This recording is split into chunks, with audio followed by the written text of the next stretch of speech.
following lecture was produced by Glorian Publishing, a non-profit organization, and is one of hundreds of lectures freely available via download, podcasts, streaming radio, and transcription. These lectures range in topic and complexity in order to address the many needs of humanity. We invite you to browse our library of lectures, books, courses, and articles to find teachings that suit you. Through the support of donations, Glorian Publishing has published 40 books, hosts international retreats several times a year, offers free online courses, and many other valuable resources, available to anyone worldwide. All of this has been made possible by the financial support of listeners like you. Your donations make it possible for this free public service to reach thousands of people every day. To make a tax-deductible donation in any amount, even anonymously, visit gnosticteachings.org. Now, with heartfelt wishes for the end of suffering for all creatures, we begin the lecture. May all beings be happy.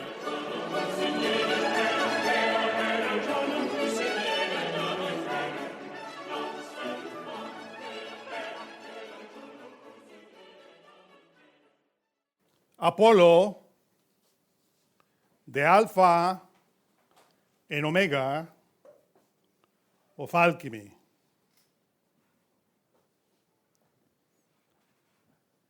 The Greek god and Roman god also, Apollo, is one of the most intriguing gods in Greek Roman mythology. We are going to study it or him today in order for us to understand how, from the point of Gnosticism, we understand who Apollo is, who actually is a god of actuality. Since when you read the book of Revelation, you find him appearing there in the chapter 9, where he appears as Apollyon. It is because in Greek there are many ways to write Apollo, Apollon, Apollyon, but here we wrote the Latin way in which we find Apollo. In one of the writings of Virgil, the poet of Mantua, master of Dante Alighieri,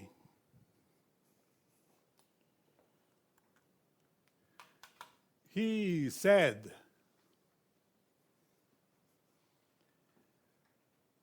Sicilian muses, let us take a loftier tone.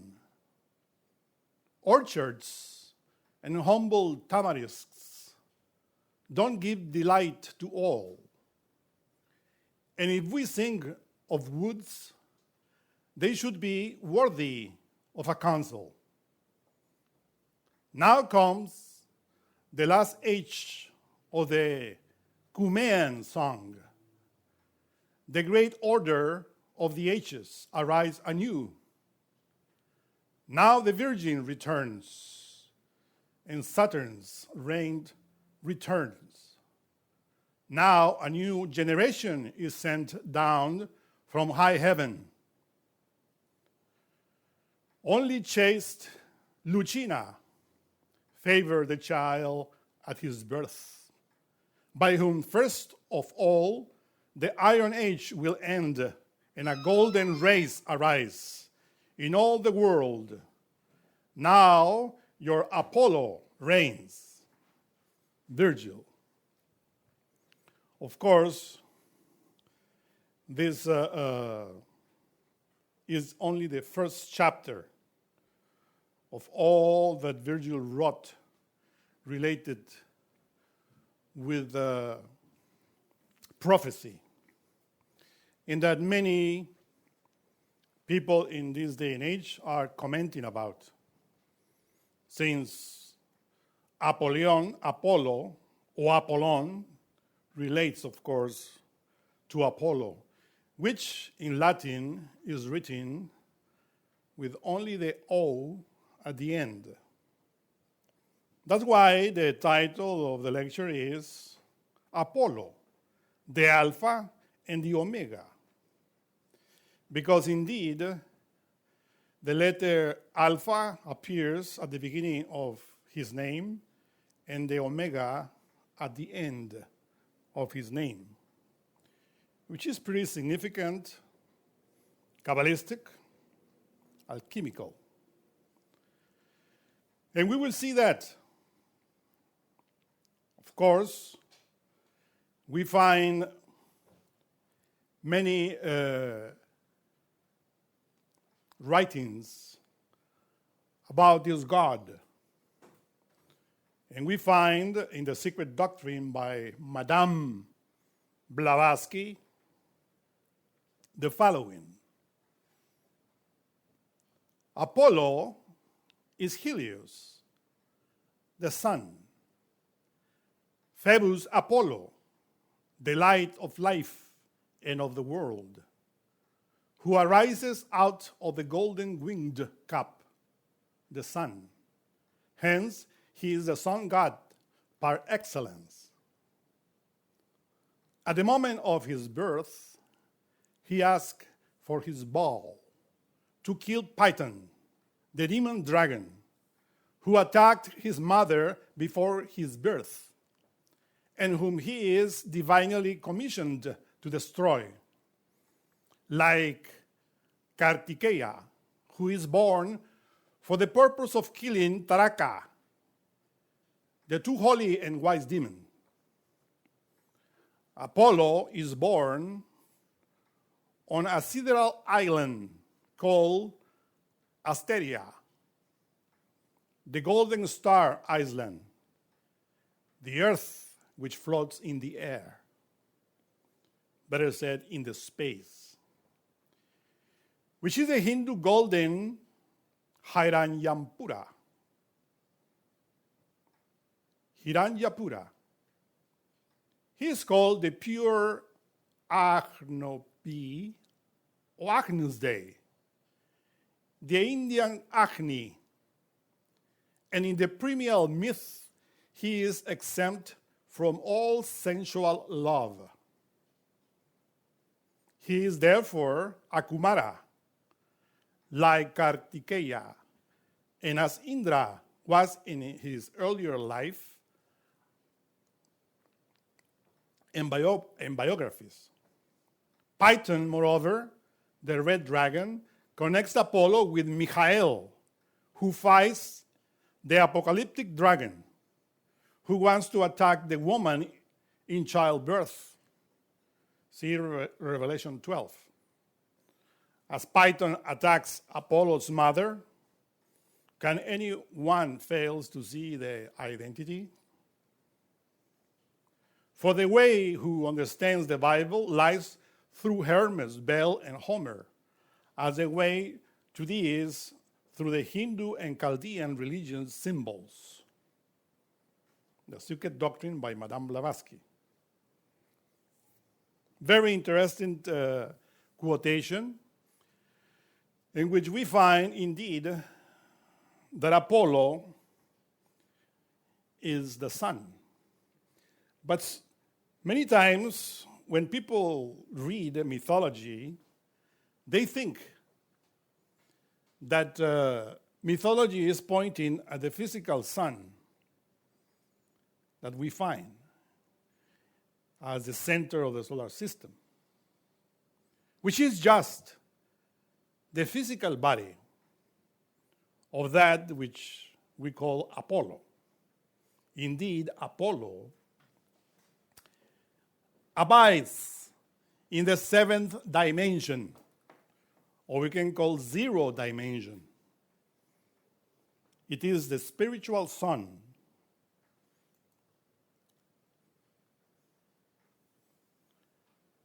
In the tree of life,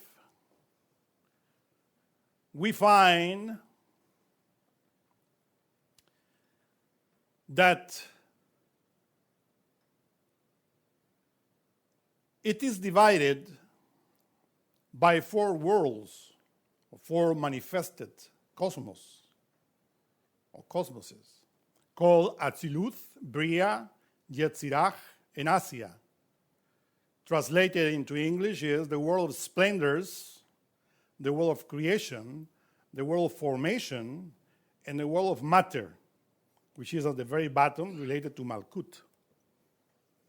Of course, in this graphic, as you can see, we draw in the middle of the tree of life the 7 chakras with the 2 serpents forming the caduceus of Mercury, in order to point that that is the tree of good and evil.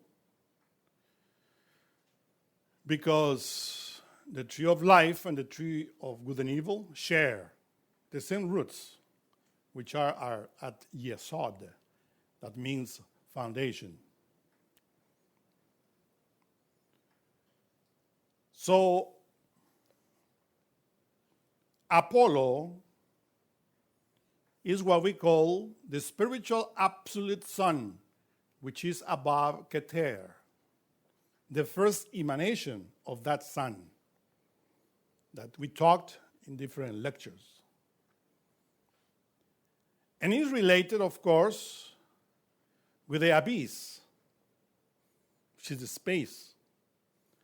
But you see here, the bottomless abyss is the unfathomable abyss or chaos that is difficult or impossible to intellectually comprehend. There are 3 bottomless abysses or unfathomable abysses or pits or chaos that the primeval macrocosmic chaos, or the creative sexual force of the world, of the word, out of which Kabbalistically is explained how the universe is formed. Yesod, the venerable microcosmic chaos of sex, out of which Kabbalistically is explained how the human being is formed as above, so below. And Klipoth, the inferior Latin infernus, chaos, where the evolving egos dwell, hell. The subjective reasoning within the intellectual animal relates to this type of chaos, where only disorder reigns. Obviously, the chaotic disorder of the subjective reasoning within this humanity is what creates the common and ordinary karma. The key of the bottomless pit represents the great arcanum in Yesod that unlooses the mystery of the abyss, Klipoth, and of the tree of knowledge, that was locked by the original sin. The great arcanum grants us the conscious comprehension of these 3 types of abysses.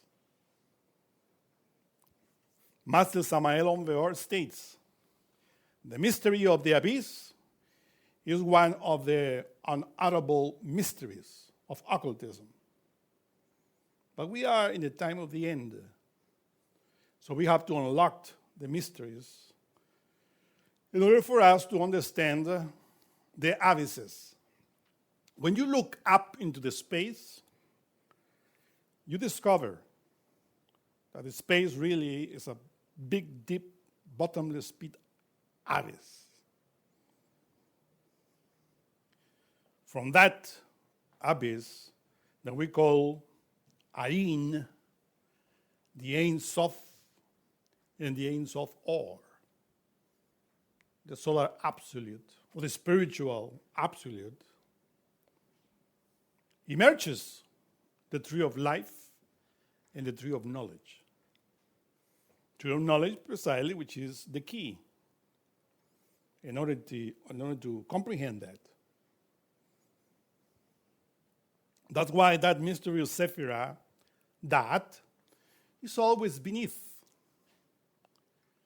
The first triangle of the tree of life that relates with Atziluth,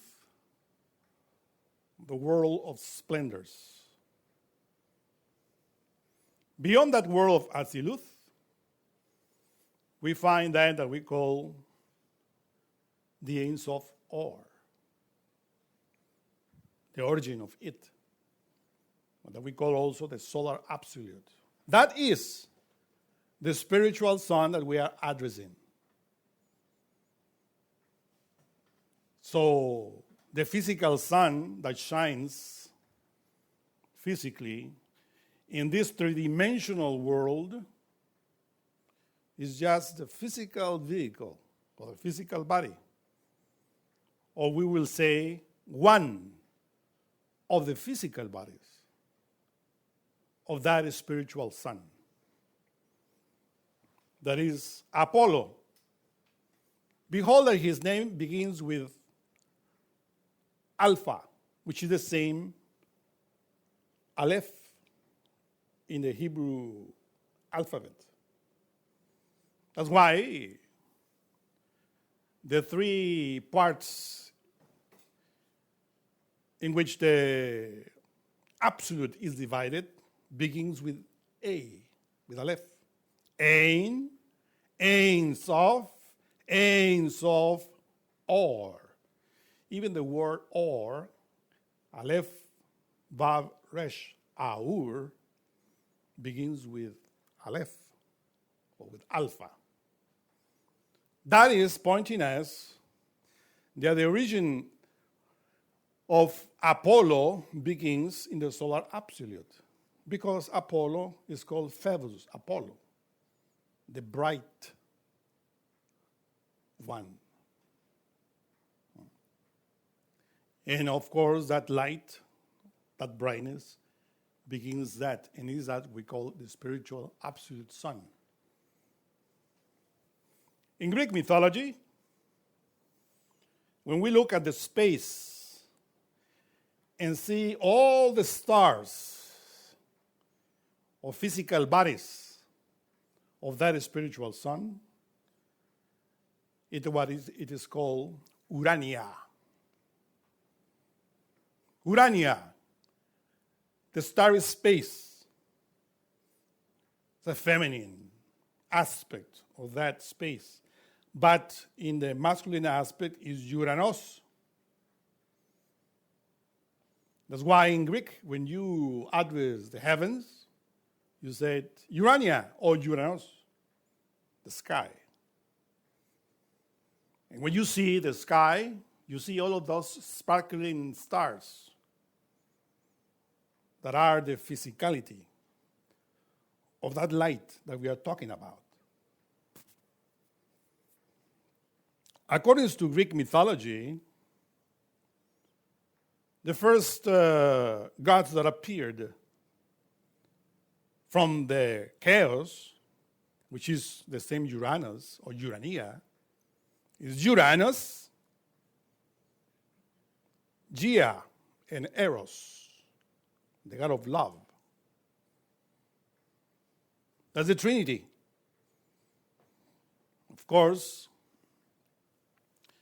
that is what first appears before creation. As we understand in Gnosticism, any solar system has a Maha Manvantara and a Maha Pralaya, meaning a great cosmic day and a great cosmic night. So before the creation of this solar system, what we see is the great cosmic night. That night is Urania, because in that dark space, you find other solar systems that are sparkling, and new solar systems are born. Similar to, in this moment, we will say, we are human beings that are physically active in this three-dimensional world. But there are many human beings that will appear today, tomorrow, from the womb of any woman, the mother. So that's why the space is called the mother space, the Ein Sof, the mother space, where new solar systems are born. From this point of view, we are not we disagree with the theory of the Big Bang that has started the whole universe in one point, in 1-0 time. We don't deny the zero time or the 0 hour, but is particularly different to every solar system. That 0 hour exists for our solar system, but it's not the same 0 hour for other solar systems. As I have an age, you have another age. You are in another time, and I am in my own time. See, whole humanity, different ages. And everybody comes from the womb. So from that point of view, we can analyze this and understand what a solar system is. In the same way that we are born from the womb of a physical mother, the solar system is born from the womb of the space. This is what in the Book of Runes is called the rune Ur, and which is similar to the second letter of the name Apollo, which is the letter P. Amazingly, intriguingly, P shows us the circumference of the circle. 3.1416, approximately. That is in geometry. So the letter P, that looked like the rune Ur, is also showing us the circle, the womb, from where the light emerges. Do you see that, how beautiful this name is? And of course, the third letter, which is a Omicron. Because in Greek there are two O's, the Omicron and the Omega. The Omicron means the small O, and the Omega, the big O. This small O, Omicron, relates to our heart, physically speaking, and also to the sun, physical sun, that appears from the womb of the letter P. Coincidence that P means a circle and O is another circle? No. It's telling us the mystery of Apollo. But let us leave it there at the half of his name in order to go deeper into the meaning of this God that we are studying here. So imagine that from that alpha appears the P, the letter P, which is the P in Hebrew, that relates to the word, to the mouth. And here, of course, we understand why the book of John says, in the beginning was the Word was with God, and the Word was God. This is the beginning with God. We are, of course, addressing the alphabet. In this case, the Greek alphabet, as the Hebrew alphabet, are rooted in the runic alphabet. And this is why we understand all of this. So what God appears from that Uranus? Of course, according to the Greek mythology, we find that Saturn is the god that dethroned, take the throne of Uranus, by neutered him. taking the testicles out of him. And he becomes, with his scythe, the new king of the universe, which is just a symbol of the transition of this cosmic day coming from the space into manifestation. Because Saturn, as you can see here, relates to Binah. Binah, according to Kabbalah, relates to Saturn. Master Samael says, and not only to Saturn, but also to Jupiter or Zeus, because Binah is a king, and Jupiter is a vibration that rules the kings. So we will say that Binah is ruled by two planets, Saturn and Jupiter. If you make the alchemical transition of this triangle, Keter, Chokhmah, Binah, which in Christianity is called Father, Son, and Holy Spirit, then you take that triangle and place it in the middle column of the tree of life. Because Kabbalistically it is stated that Keter rules the first triangle. Chokhmah, which is the second sephirah, rules the second triangle. And Binah rules the third triangle. If we place Binah in the third triangle, in the center of the tree of life, in the middle column, obviously we will see that relates to Yesod. Yesod is foundation, relates to the sexual energy. And that's why it is stated Kabbalistically that the one that appears as a creator in the world of Atziluth is Saturn. From that point of view, because Saturn rules Yesod in the tree of life. And without the sexual energy, there cannot be any creation. So you find there why, in theosophy, it is stated that the first universe that appears in the Mahamambantara, or Great Cosmic Day, is the Saturnian round.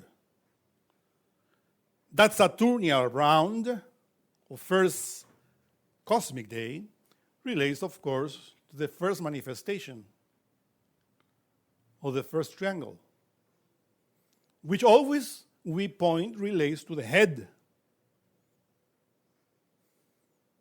and to the mind.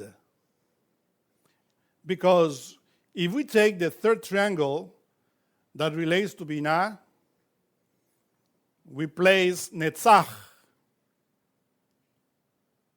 in Keter, or in the first triangle, then Hod in the second triangle, and Yesod, of course, in the third triangle. So Netzach, which is the mind, is related to the first triangle from the Binah point of view, or from the Saturnian point of view.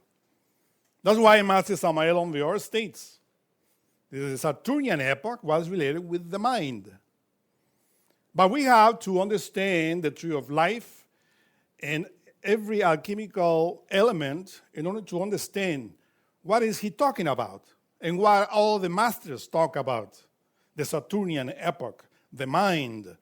But when we know the relationship of Binah with the third triangle in Atziluth and how the mind enters through his power, then we understand who Chronos, time, Saturn is. That's the beginning of the Mahamambantara, which is always divided in 7 cosmic days. It is stated that we are now in the 4th cosmic day of the great Mahamambantara. The second cosmic day is, of course, called the solar round and relates to the manifestation of Chokhmah. That if you know astrology, you know that Chokhmah, the second aspect of the first triangle, which is called the Christ, is ruled by Uranus. So we hold here how this light from Urania make that transition or unfoldment into the universe. It is always stated that Chokhmah has his center of gravity in Tifereth. Tifereth means splendor. And that's why it is translated also as beauty, because the splendor of that light is beautiful. But the real translation of Tifereth is splendor. That's why we stated that Aziluth is a world of splendors. Many parts of that Tifereth related with Chokhmah, which in us relates to the heart. So, of course, as you see, the gods, Olympian gods, dethrone Saturn, and they appear in the universe, in the solar epoch, which is called the solar round. Master Samael on Veor explains to us that in the second round, in the second cosmic day, when that light was descending into the universe, of course, the universe appeared at different level. He stated there that at that time, Jesus Christ, the Master Averamento, this great Maha, or we said Paramarta Satya, was the great initiate, the highest of the solar epoch. And in that epoch, in that cosmic day, was when all the archangels that we know in the Hebrew mythology appear or developed. The archangels of this day and age come from this epoch, which is the second round. And we are just touching because we talk about that in other lectures. But with this point, what I want to point at this moment is that the Saturnian epoch, here the first, is in the mind, and the solar epoch is in the heart, at the level of our heart. And Christ, Master of Averamento, Jesus Christ, is this a higher initiate at that level. It was the highest of all of them. But Samael on Veor also is from that epoch.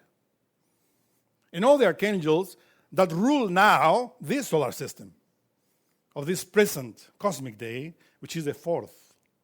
We're talking about the second. So let us understand that in order to comprehend who Apollo is, according to Greek mythology. Because Apollo is related to the sun. And here, the highest initiate was the Master of Averamento, Jesus Christ. And that's why in Greek mythology, many great initiates associated Apollo with Jesus.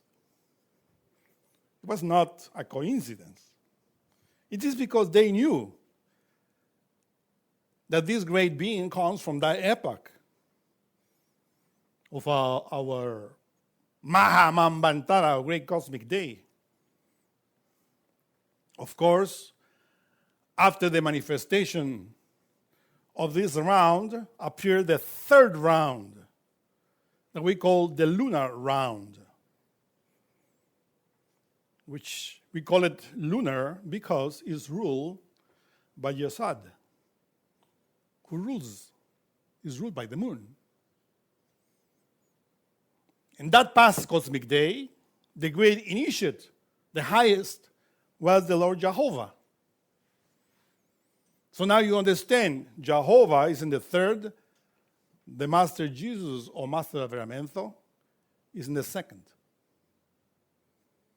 The first, Master talks about that in the book, The Revolution of Beelzebub, to do with the mind, the lords of the mind. And of course, below in this graphic you find the earth, Malkut, the world of Asia, which means matter and formation or action. This is the fourth manifestation. So we inherit 1, 2, 3 cosmic days in order for us to be here in this physical three-dimensional world.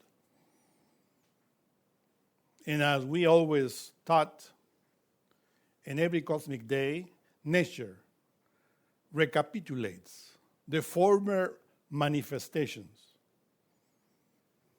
That's why when we talk about the present manifestation, our present cosmic day, we talk about 7 root races.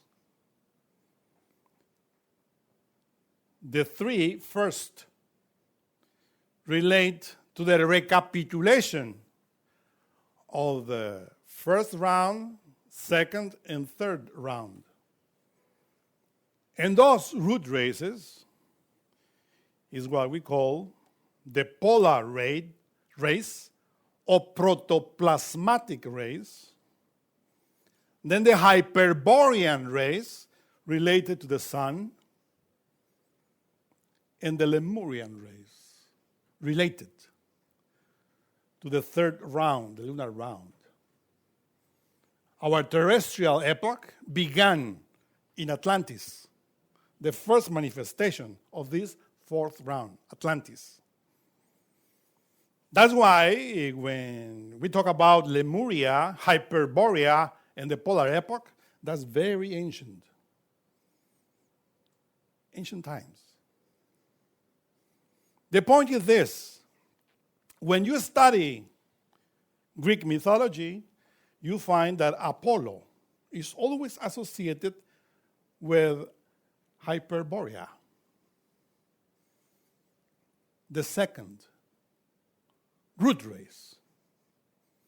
They don't associate Apollo with the first, but with the second. Of course, when you look at maps of Hyperborea, because there are many, this one that we found in the internet show us in the center the North Arctic, or the pole, North Pole. And around that North Pole, Hyperborea. That continent, which is very mentioned very often in the Greek mythology. Hyperborea means beyond Boreas. Boreas is the god of the north wind, the north wind god. And of course, the north wind god, as you know, is there to the North Pole. In Greek mythology, you find that Apollo used to live Delphi, and all of those sanctuaries, temples that the Greeks had at that time. And then he says that he was going to his favorite land, Hyperborea. And he stood there for half a year to return after to the Greeks to say, okay, I didn't forget you. But he enjoyed to be there. If you study the movement of the sun in relation with the earth, you know very well, if you go to Alaska or to any land around the pole, that the sun endures there half a year. He lives in his darkness for half a year too. So you see here the relationship of that and why the sun enjoys those lands around the North Pole. The polar lands, or what in this day and age is called the Poland. There is a country named Poland, as you know. But that has the name of what in ancient times was called all the lands around the pole. The pole lands. We relate with those pale people. No color. Because they're high in the north, in the ice. They didn't receive too much sun for 6 months. Waiting for that marvelous time when the sun was going to shine for 6 months. Apollo. And that's why Apollo is called the god of the Hyperboreans, of all those lands. That if you see in the map, you find here Asia, which is, of course, Russia. How you call that ice lands in Russia? Siberia. Here's Canada. And even California. Of course, at that time, not all the whole California was, but was part, of those lands that were around the North Pole. And other lands like England, Greenland, etc. And that's why you find in mythology many stories, legends, about these Hyperborean people that existed in the second root race. When we study the story of Atlantis, which is the very beginning of our round or terrestrial manifestation in this cosmic day, it is stated that the gods, the Elohim, tried to make a nice race that will help this root race, which we call the Aryan race, because we come from the Atlantis. All the universal flood stories relate to Atlantis. At that epoch, it's stated that Hyperboreans, survivors of the second root race that still existed in that area, that we call the Nordic area, or the Nordics, mixed themselves with the Atlanteans in order to originate the Shemites. So the Shemites are the outcome of the Hyperboreans, or the Nordics, with Atlanteans. And the Shemites are the root of our present Aryan race after the universal flood. So those people, which are ignoramuses, that point at anybody in this day and age, call it anti-Semite, or they are Shemite. This is impossible. All of us are coming from the Shemites. Different races, different cultures. And of course, the main point here is this: that the plan was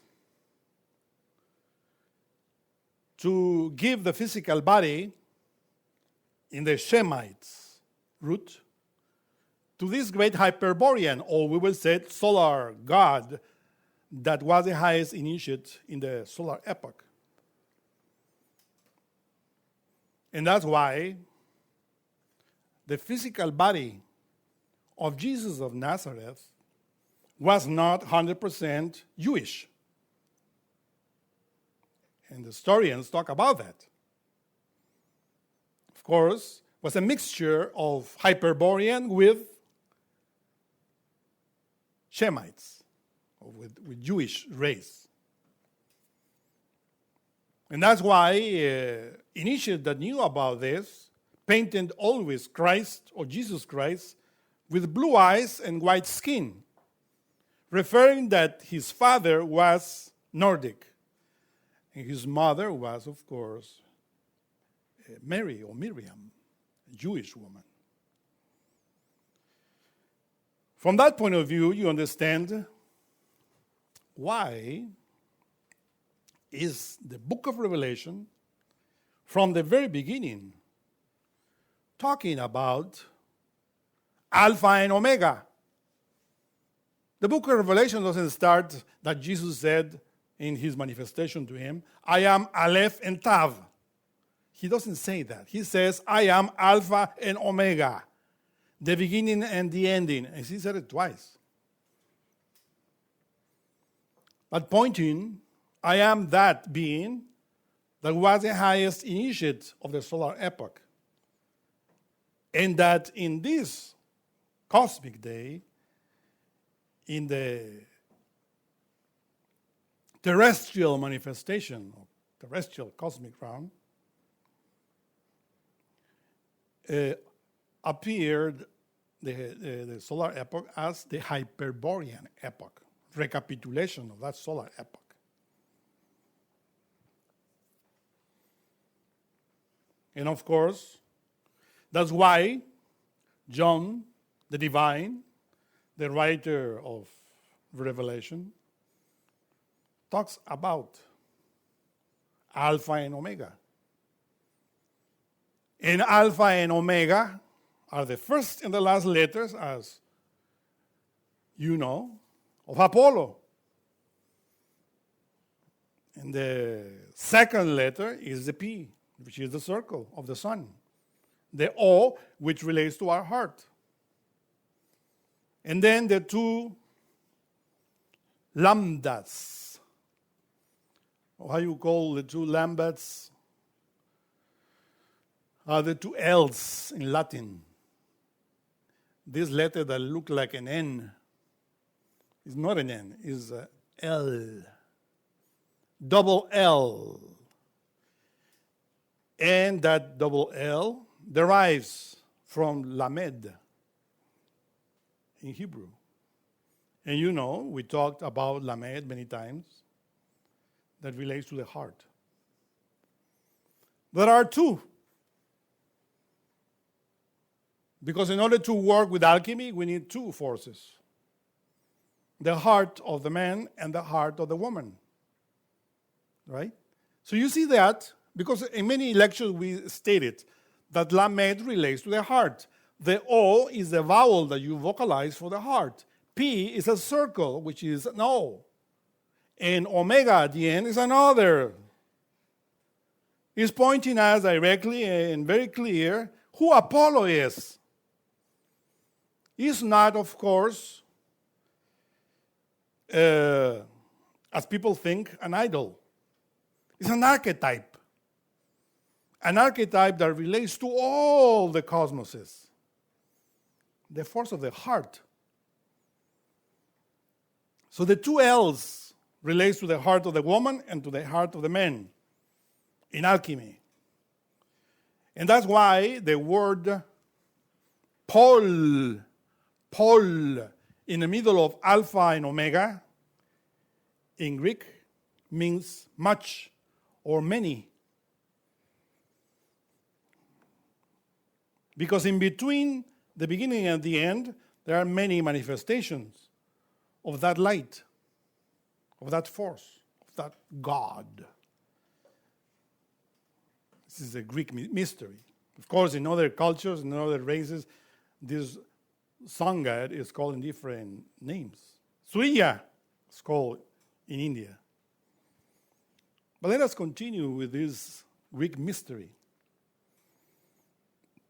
When you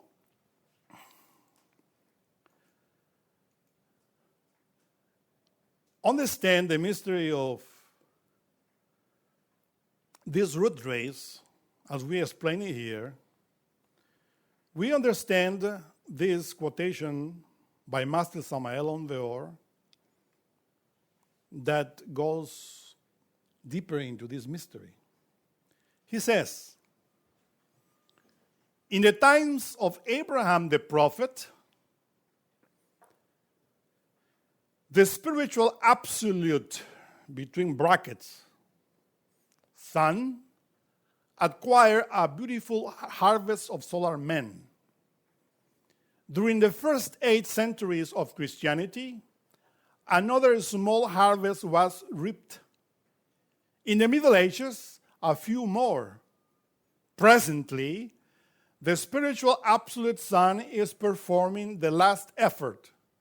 It has been working its last effort because the perverse humanity of this present century has become an enemy of the solar ideas.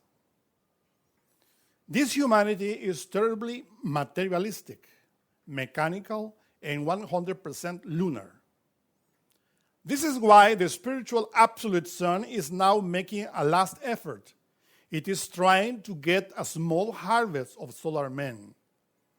Later, once the harvest is ready, the spiritual absolute sun will destroy this root race because it is no longer useful for its experiment. What is this race useful for? There is already no reason for the existence of this race. It is not useful for the solar experiment. This humanity is made up of people that have no interest in solar ideas. This root race thinks only of their bank accounts, of new cars, of the actors and actresses in Hollywood. These are people who only want passionate sexual pleasures, drugs, etc. Obviously, this humanity is not useful for the solar experiment. People like these have to be destroyed, and this is what the spiritual absolute sun is going to do.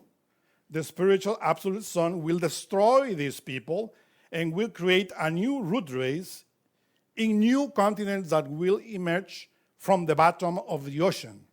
Samael Ondeor. As you see,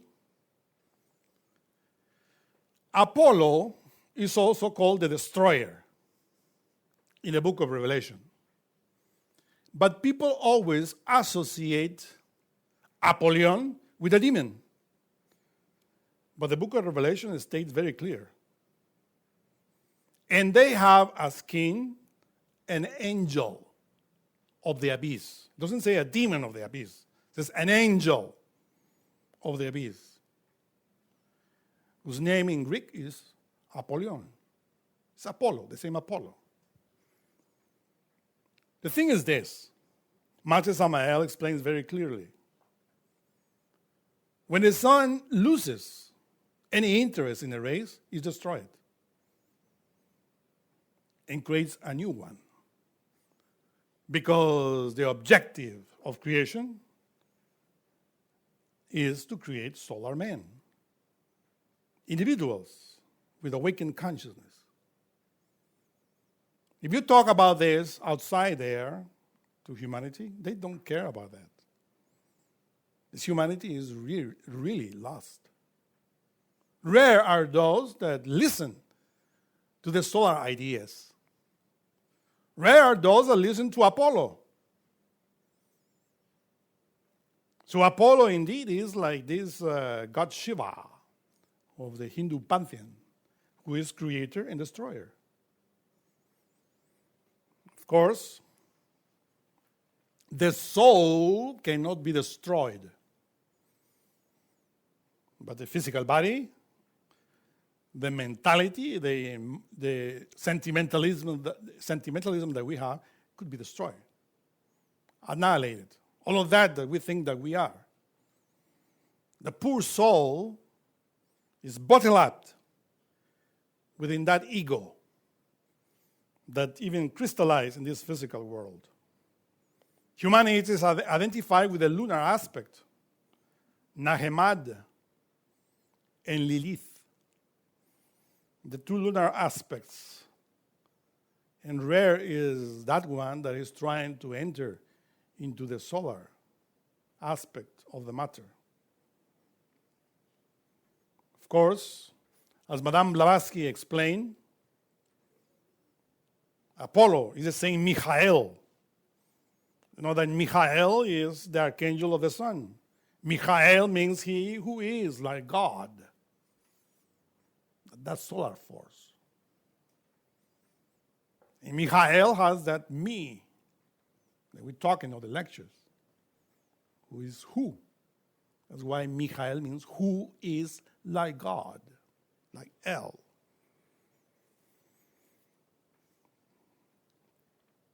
Any solar system has, of course, a logos to exist. Many times we talk about Christ as the logos, the word. But when we talk about this, people always associate and think that Christ is only related to the sun. But we explain in other lectures that all the planets are part of the sun. That's why when we study the tree of life, we study all of the Sephiroth in relation with the sun. It is written in the book of Revelation that Alpha and Omega relates to the seven vowels, or the seven churches, or the seven candelabra, candlesticks in the right hand of the Lord. It is because the Lord is light, but is related to seven spirits. You see, in his descent into the matter, divides in seven. And moreover, into 12. Because remember that the seven spirits behind the throne of God will relate to the solar system is the highest family, we will say, of logoi that many times we named in many lectures. Gabriel, Raphael, Uriel, Michael, Samael, Zachariel, and Orifiel. Those are the main seven because they are the head of the seven rays of creation in this solar system. But there are other logoi, of course, related to the other planets because in the total account or amount, we will say, of planets that this solar system has is 13. So behold here the symbol of Christ with his 12 apostles in relation with the solar system. But also in the Bible, we talk about the 12 tribes. But in many lectures, we said those tribes are related to the zodiacal belt, the 12 constellations or groups of stars that form the zodiacal belt. And our solar system goes around it, travels around. Every constellation, a group of stars, is called in the Bible a tribe. A tribe of lights, of splendors. In total, it is called the tribes of Israel. Relate to the light, to the same light of Apollo. Because each one of them, of those lights or tribes, influence humanity. Those 12 tribes are called the 12 zodiacal signs under what we are born.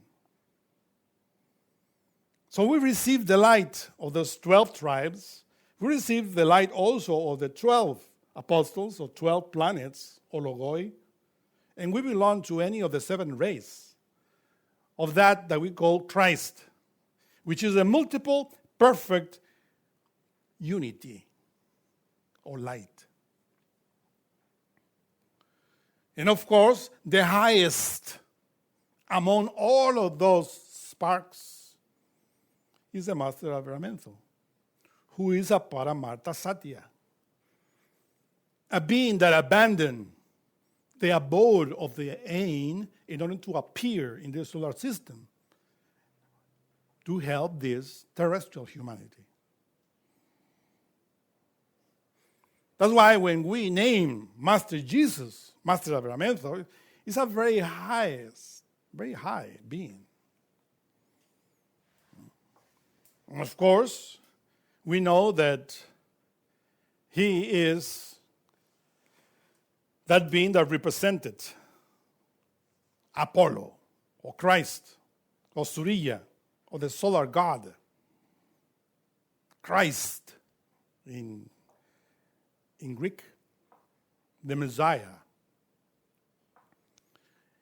is indeed a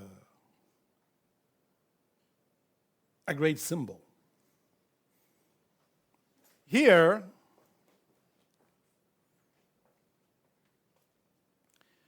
we find another quotation from Isis Unveiled, from Madame Blavatsky, that tell us about that solar fire, which of course is symbolized here in this graphic with the 10 Sephiroth and the tree of good and evil in the middle. Because really, Apollo is the one that unleashes the mystery of the tree of good and evil. As good, he is creator. As evil, he is a destroyer. But it's not a person. It's a force. It's a solar energy. It depends how we use it.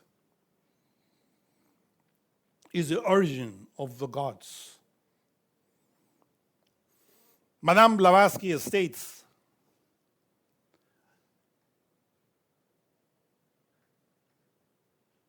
the advent of Apollo's solar fire transforms us radically. It is, said Madame Blavatsky, the chaos of the ancient, the Zoroastrian sacred fire, or the Atash Beran of the Parsis, the Hermes fire, the Helmes fire of ancient Germans, the lightning of Cybele, the burning torch of Apollo, the flame of the altar of Pan, the inextinguishable fire in the temple of the Acropolis and in that of Vesta, the fire flame of Pluto's helm, the brilliant sparks on the hats of the Dioscuri, on the Gorgon head, the helm of Pallas, and on the caduceus of Mercury. The Egyptian Patara, the Grecian Zeus, Cataibates, descending from heaven to earth according to Pausanias. The Pentecostal fire tongues, the burning bush of Moses, the pillar of fire in the Exodus, and the burning lamp of Abraham, the eternal fire of the bottomless pit, the Delphic oracular vapors, the sidereal light of the Rosicrucian Gnostics, the Akasha of the Hindu adepts, the astral light of Eliphas Levi, the nerve aura and the fluid of the magnetists, the Ode of Reichenbach,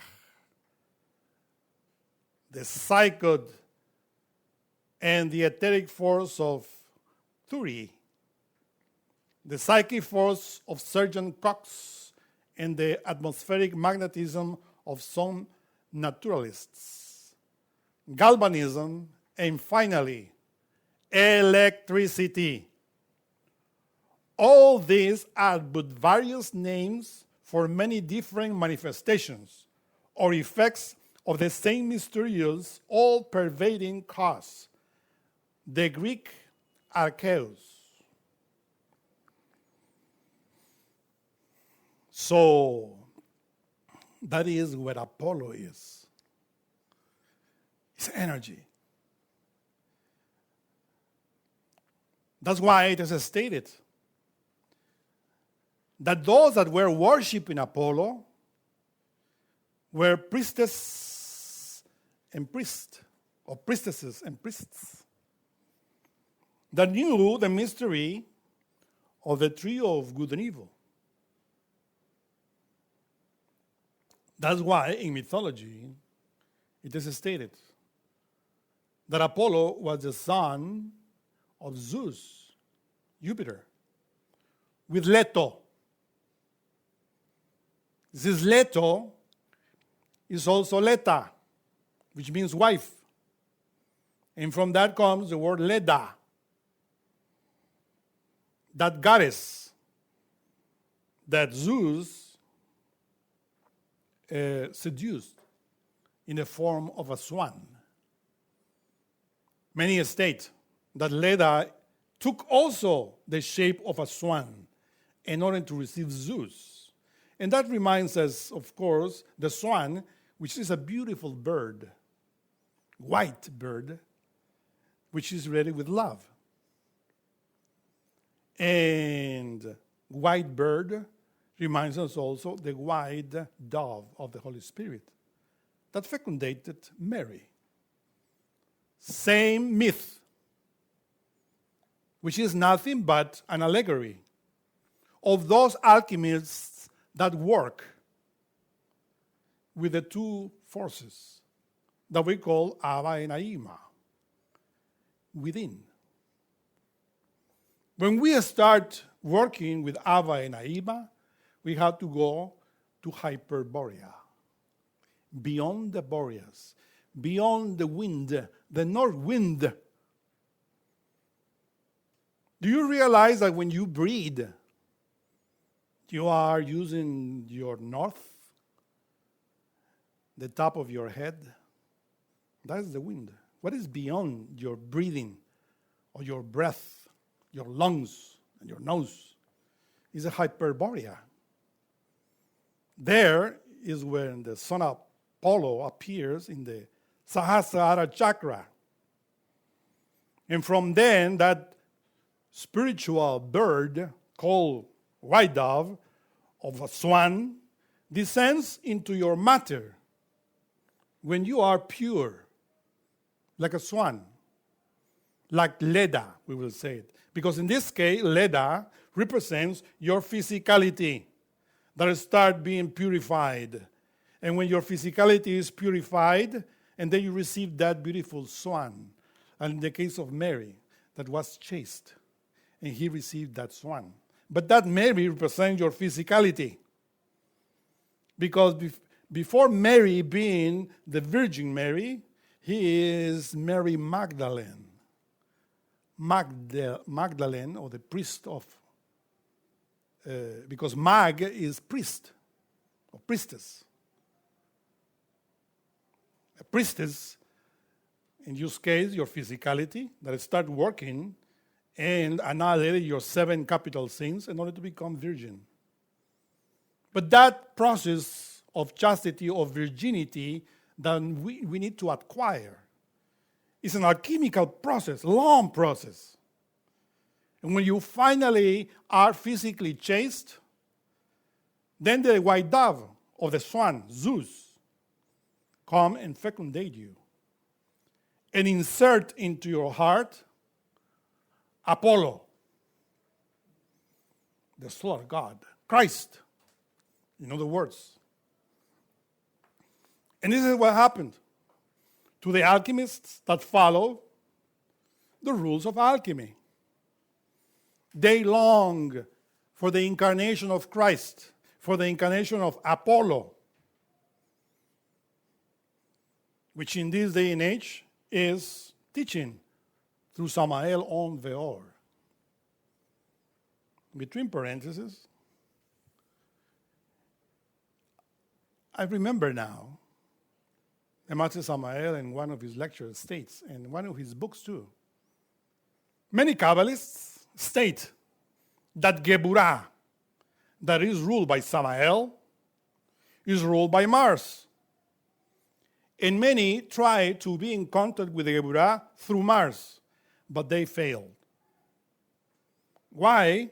He says, because Geburah is ruled by the sun.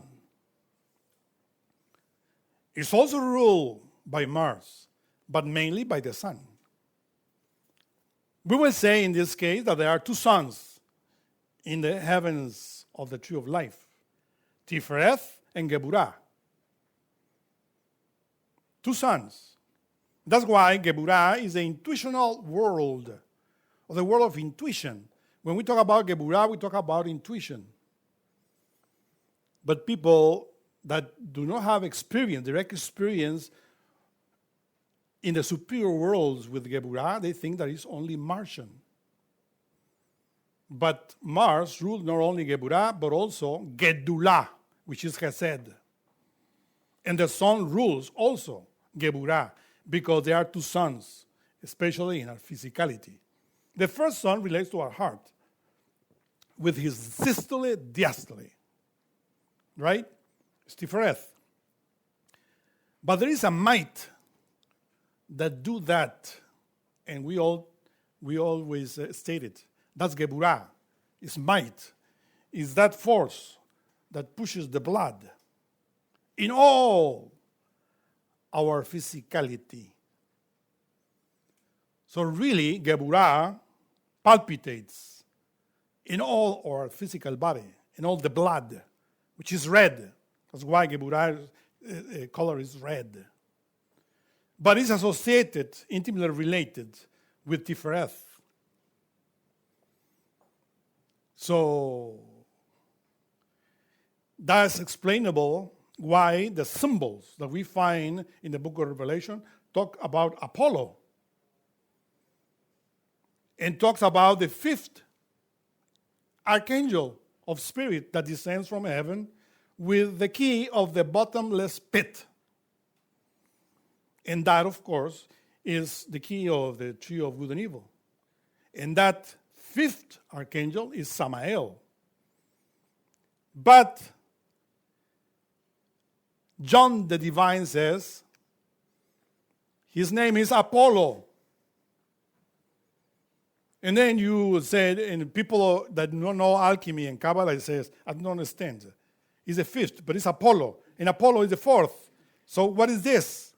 You know, when you know alchemy, you know it's talking about the same force. But when you talk about Christ, it's not only the two forces, are seven forces. All the seven spirits are the same Christ. The same force that act in this solar system. And that's precisely the meaning of the tree of knowledge. Because the tree of knowledge of good and evil has two serpents, one solar and one lunar, two forces.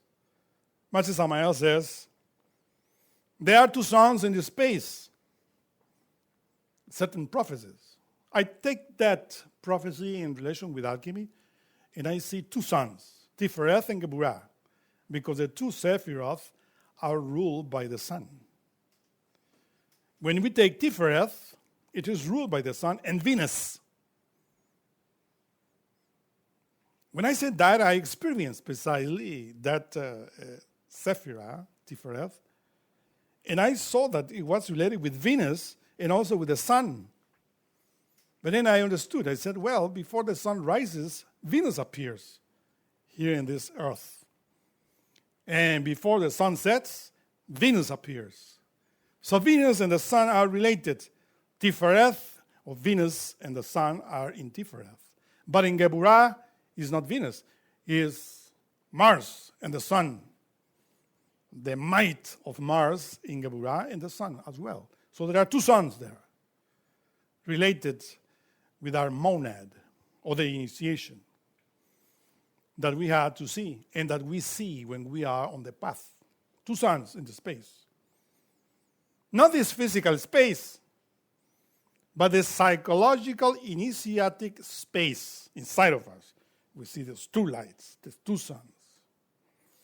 And that's why it is stated that the rider of the fifth archangel that appears in the book of Revelation is a rider of a white horse. And that name is Samael, which is the same ruled by the solar force, the sun. So we understand here the returning of the forces in the Sephiroth in the alchemical manner in order to comprehend the mystery of Apollo. Here we have the tetragrammaton, the pentagram, with the tetragrammaton, a powerful symbol of Christ. And behold how all the symbols relates to the seven spirits. In the arms of the tetragrammaton we find Mars. In the feet we find Saturn. On top of the head we find Jupiter. And in the middle we find Mercury and Venus.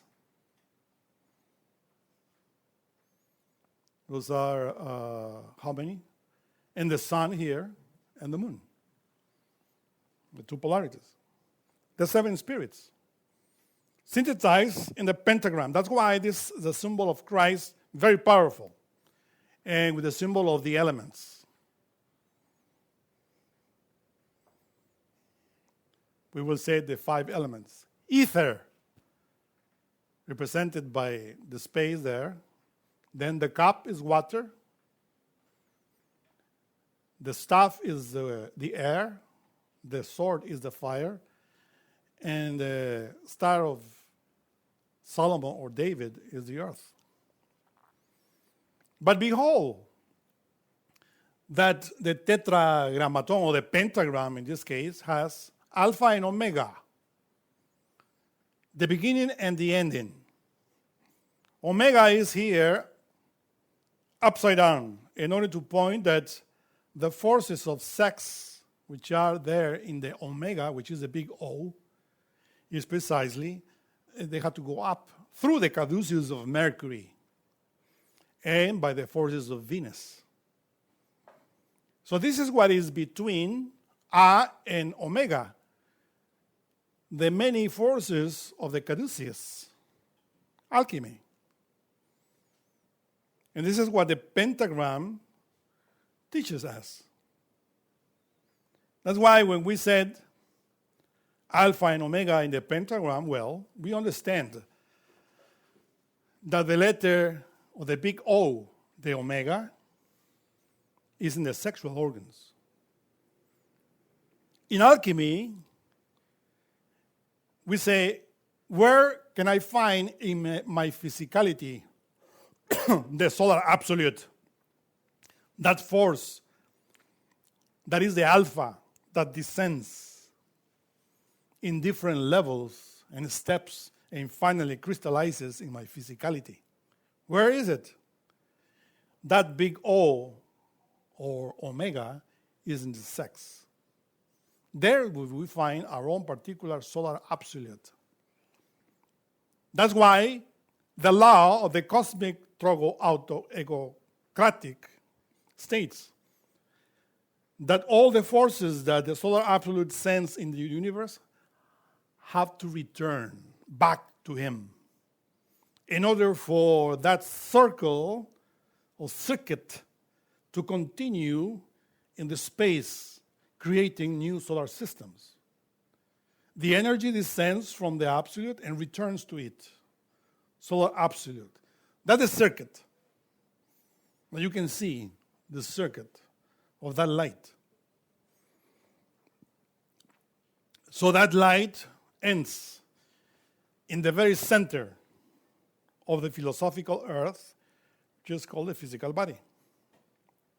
And the very center of this planet also, which is the astral light, which is Christ. That's why in Delphi, you found the priestesses that were in a tripod in the middle of a well, bottomless pit that was coming with vapors from the earth. The priestess or the priest and great seer says, those vapors that come from the center of the earth, from the very ninth sphere, which is the astral light that descends from the absolute. And that's why those priestesses were going into ecstasy when receiving that vapors into their physicality and were predicting things. And that's why they were called the priestesses of Apollo, because the female body is more susceptible of receiving the forces as the earth is feminine. They call it pythonises. How do you call it? Pythonises, right? Pythons. Well, you know Python, and right? It is stated that when Apollo was born, the first thing that he did was to kill Python, the evil serpent. Or we will say it, the wrong crystallization of the astral light in us, which is called the Kundavafer organ. And this is the first task of Apollo, or Christ in us, to annihilate that python. But the priestesses we call the Pythonesses, because they were predicting, but they were positive. So you see the aspect of that? The dragon and Michael killing the dragon, or Apollo killing the dragon. It's the same myth that encloses the mystery of Apollo, related with your heart, because Apollo has two L's. That's why many investigators, they say that Apollo was bisexual. If we take that term 50 years back, we understand. But in this day and age, no. He was not bisexual, because they polluted that word. In this day and age, to be bisexual is to be a degenerate. To be really a bisexual is a hermaphrodite or androgynous, meaning having the two polarities. Because the woman has the solar polarities and the man has the solar polarities. Right? Feminine and masculine. And that's why Apollo was androgynous. But not only Apollo, all the gods of the Olympus were androgynous. All the Sephiroth are androgynous. And that's why when Abba and Aima, father and mother, our own particular Jah, Chava, the Jah, the positive, and Chava, the feminine. You know, Chava means Eve in Spanish, or I mean in English. In Spanish is Eva. But these two Jahava are related to the androgynism, to the two polarities that we're talking in many lectures about it. These are the two L's of Apollo, that is Lamed, related to the heart that know alchemy, the heart that know the knowledge of good and evil. And the great Omega means the transmutation to the caduceus of Mercury. And who's Mercury? Well, Mercury is also Shiva, the mercurial force, or that matter that we have to transform, because there are many types of Mercury. And thanks to love, which is Venus here in the center of the pentagram, is how we transform the brute Mercury, which is called the Zeman, into energy, in order to have the soul of the Mercury. And to the soul of the Mercury, then we unite and awake the third type of Mercury, which is the fecundated Mercury. It's called sulfur. And when we achieve that, we create inside of us, with the power of the sun, of course, the solar light, our inner solar bodies, which is what the sun wants. But he utilizes all of his 7 spirits in order to do that within. You see, it's not just the sun, but all the 7 planets around you and all the 12 constellations doing that work within you when you enter into the path of alchemy. But all of those are ruled by Apollo. That's the mystery, because we explain in other lectures about Apollo, that is a Greek god, right? In the book of Revelation states about that Greek god in this way. We quoted this from the book of Revelation. Beside this quotation, we find this beautiful painting of Michelangelo. A coincidence? No. He says, I am Michelangelo, the angel Michael. So I'm going to put there Apollo, you see. Apollo pierced by the cross, because this is what is Christ. He works with the cross. The cross is the masculine phallus and the horizontal vagina. Connected is the lingam yoni of the Greeks, in order to awake the fire. And here, of course, the Virgin. Between parentheses, Michelangelo, this great painter of the Sistine Chapel, he painted all of them naked, completely naked, even the Virgin Mary. But when those priests at that time came and saw what he painted, they were marveled. But I said, no, our Lord naked. And Michelangelo said, the truth is naked, no cover. And then he said, no, but this is whatever, you know.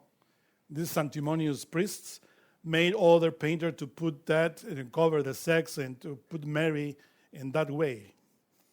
But they were completely naked. Like in the ancient Greek, you find Venus naked, Apollo naked. And all of them are naked because this is a myth. It's showing you the truth is naked. When you cover it, this is what is humanity like, to cover the truth with lies. Well, unfortunately, we didn't find the naked Jesus. And this is the only one that we find. But maybe somebody in the future will put the naked truth. Because Jesus says, I am the truth. And if you cover the truth with veils, then there's no truth. You don't see the truth. But we are unveiling that in order for you to see the truth. And he says, behold, he, the son Apollo, comes with clouds. When I said clouds, it reminds me of the other lecture when we talk about the pillar of cloud that were guiding the Israelites in the wilderness, and the pillar of fire in the night, the pillar of cloud during the day. So he comes with clouds, and every eye shall see him, and they also which pierce him, and all kindreds of the earth shall wail because of him. Even so, amen. I am Alpha and Omega, the sun Apollo, the beginning, sunrise, and the ending, sunset, says the Lord, which is and which was and which is to come, the Almighty. His eyes were as a flame of fire, and his feet like unto fine brass, as if they burned in a furnace. And his voice as the sound of many waters. And he had in his right hand 7 stars. And out of his mouth went a sharp 2-edged sword. And his countenance was as the sun shining in his strength. It's very clear. It's talking about Apollo. I am Alpha and Omega, say it again, the son Apollo, the first and the last Shakti potential. And what you see, write in the book and send it unto the 7 churches which are in Asia, the world of matter. Revelation 1. So, Jesus is a mysterious Hyperborean or solar god that manifested in this root race for this humanity. And that's why Christianity flourished in Greece. That's why Paul, which by the way, Paul is in between Alpha and Omega, Apollo. The Greeks were calling him Apollo. Because, of course, they recognize the solar light. But the name of that great God that incarnated as Apollo was Yeshua, which means Savior in Hebrew. But in order to see the mystery of Jesus, it is very clear that the crucifixion, Pontius Pilate, that represents the mind, says, between parentheses, this is mine, in the future, many people will wait for the coming of this great God, solar God. But because they are blind and fanatic, they don't know the mystery of this Son of God, or Son of the Absolute, Apollo. So let us write in Latin, in Greek, and in Hebrew, so they can unveil the mystery of Jesus. But people go only into the Greek and to the Hebrew pantheon, but never go into the Greek, never into the Roman pantheon. And here we are going into the Latin pantheon and Greek pantheon in order for you to understand that everything has wisdom. Not only the Hebrew pantheon has wisdom. You find wisdom, Chokhmah, Christ, Sophia, in the Greek pantheon, the Latin pantheon, the Hindu pantheon. Everywhere, because the solar light, Apollo, shines everywhere, but especially in the Hyperborea area. That's why the Polish people love Christ a lot, right? Because they are close to the pole. But not only the Polish, all of those European that come from the Hyperborea, right? And that's why the Nordics relate to it. This is why you have to understand this mystery that we are unveiling here, that is for everybody. But you don't need to be pale and with blue eyes in order to work in alchemy. It doesn't matter what color is your skin and what color are your eyes.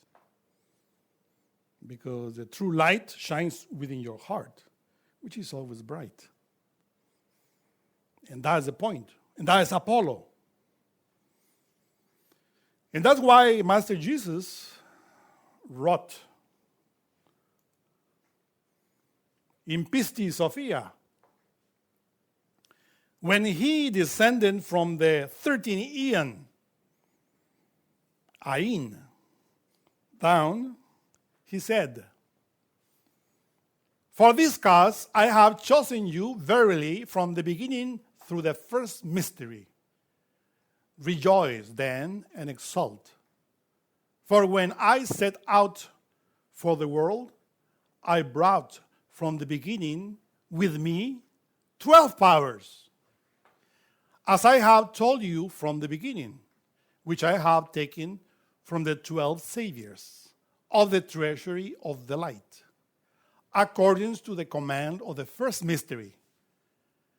This then I cast into the womb of your divine mothers when I came into the world, that is, those which are in your bodies today.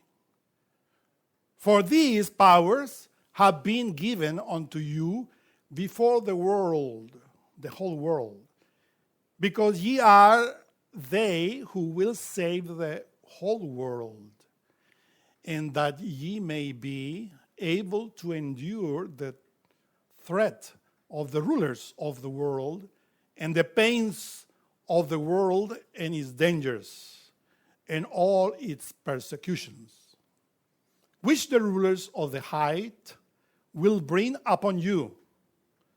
For many times have I said unto you, that I have brought the power in you out of the 12 saviors, who are in the treasury of the light, for which cause I have said unto you, indeed, from the beginning, that ye are not of the world.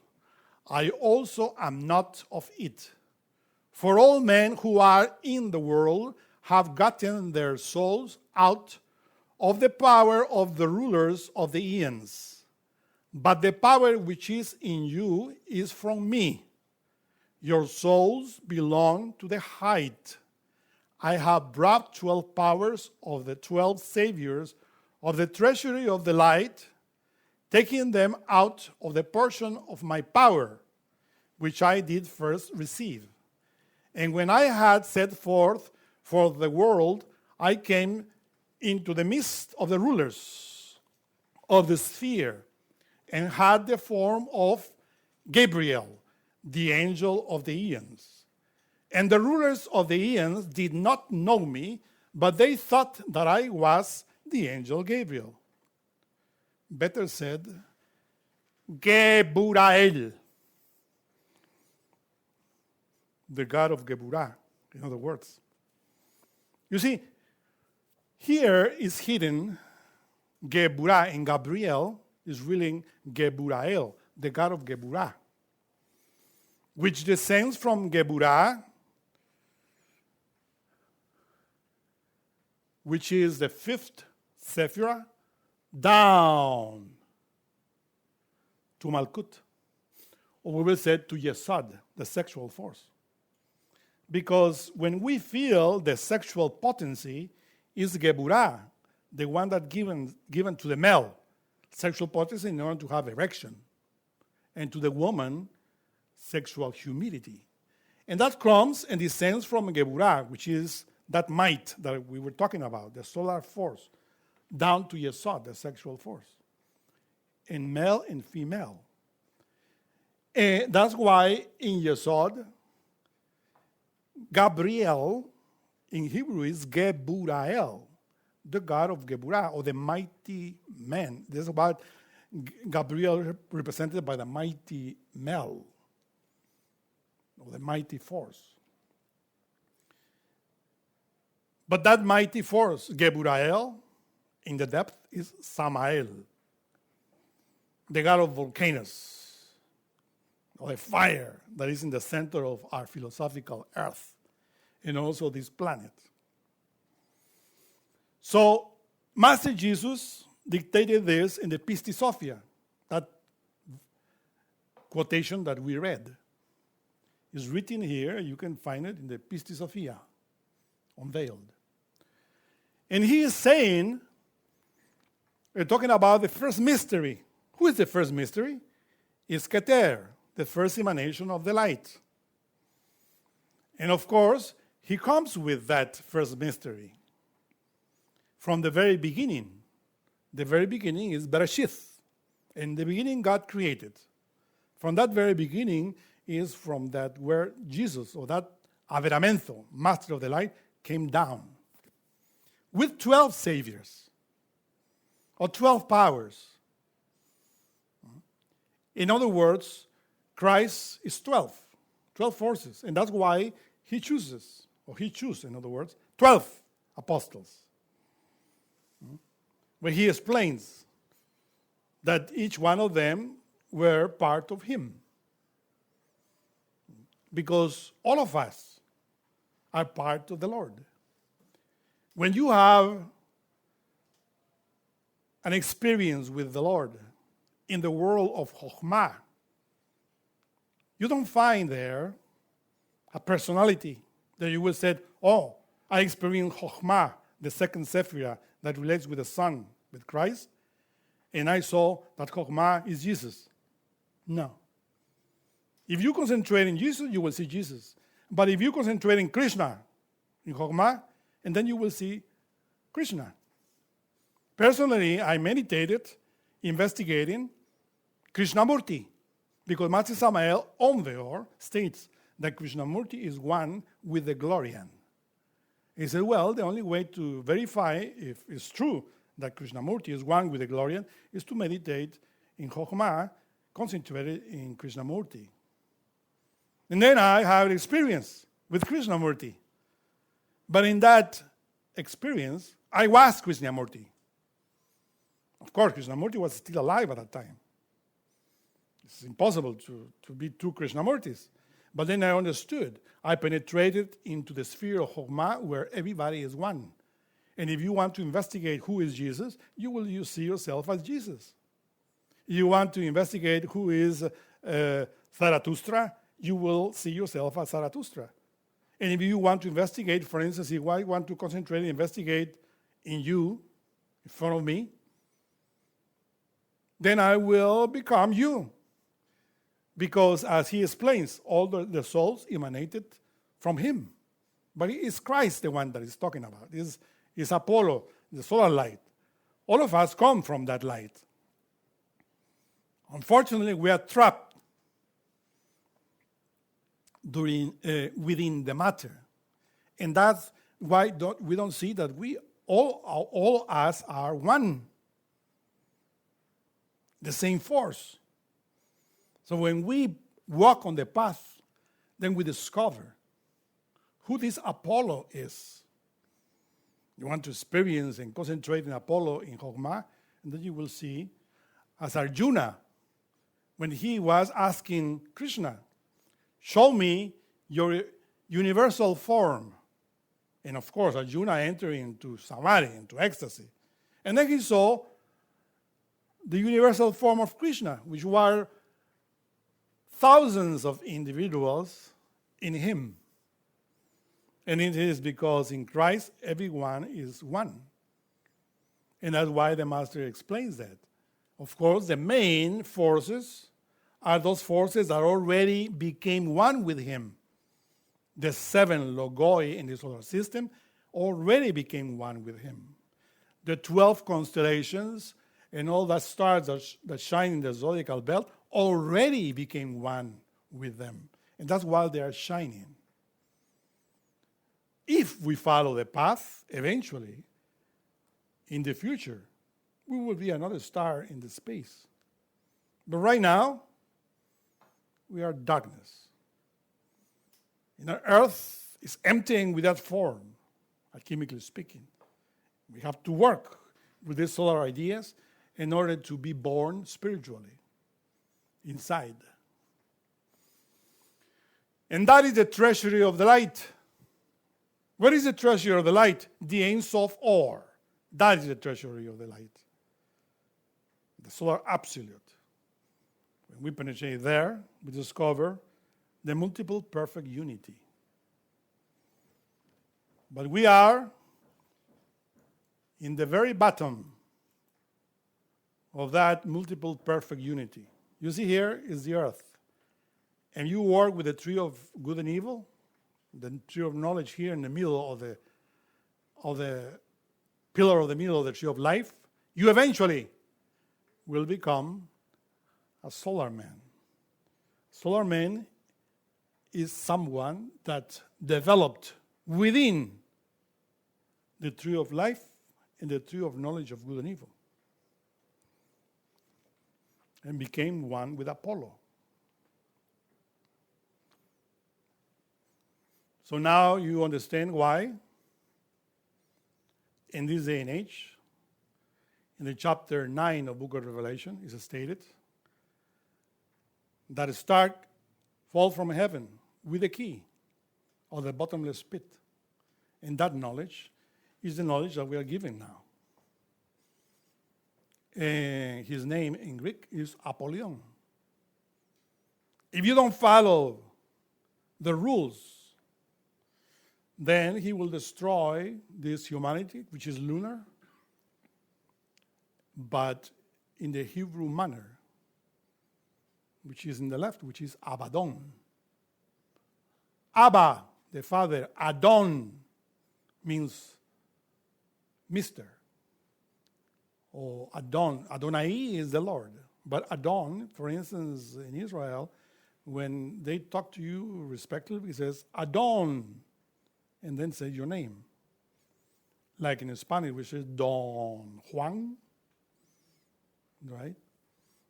In Hebrew is Adon, Abba Adon.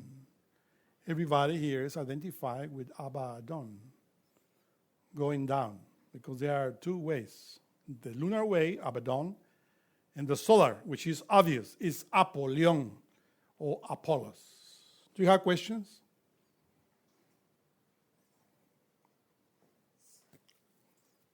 Okay. So earlier in the lecture, I was getting things a little mixed up here. I was wondering if you could clarify this. So you talked about how Saturn neuters Uranus to start the. That symbolizes the Saturnian round emerging out of the absolute at the beginning of the cosmic day, right? So. And then in the next round, the solar round, it's Uranus again, because it's Chokmah rules the solar round, and Chokmah is Uranus. So is there a relationship between the Uranus of the solar round and the Uranus that gets castrated by Saturn at the beginning, or are those two completely different things going on? It's an unfoldment. Okay. An unfoldment. Let me drink a little bit of water.